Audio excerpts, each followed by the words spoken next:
I was born in Belfast, but migrated to Australia when I was about 12 or 13. The plan to migrate was something like most important things was just suddenly announced by our mother from over the washing up. And this poem will tell you a bit of what it was like.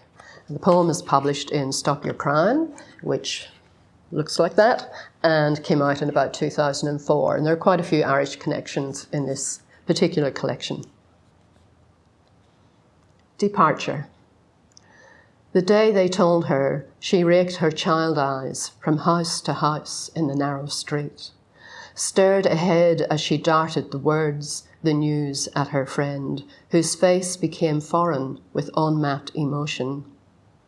On that day, the pebble dash, the slate, the winter fog, the dust-coated neighbouring hydrangea found colour.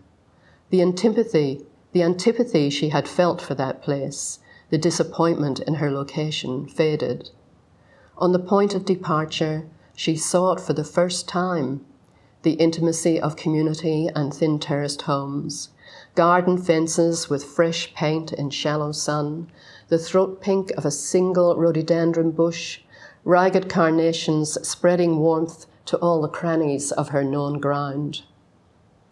She who only needed a fortnight away to see that the world could change irreparably without her hands grasping onto it, who dreamed unbearable dreams of lost ways, who lost her way at a single turn, who sensed betrayal the day of her birth, who looked people in the eye as she was taught, and so knew the fear of knowing another's destiny, who had to face the daily choice of drowning in theirs or drowning in her own.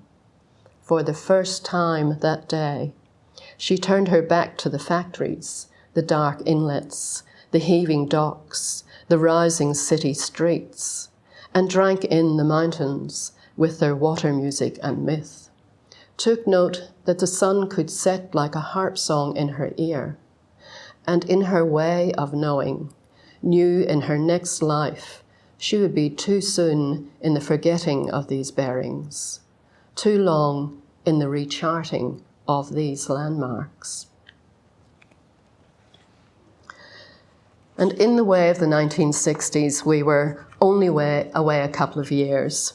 However, I migrated again, young, married, and by choice. It was something like 40 years before I had the chance to see the new Belfast, as some were describing it to me, and I was pleasantly surprised, more than that, at the connection I still felt with my place of birth.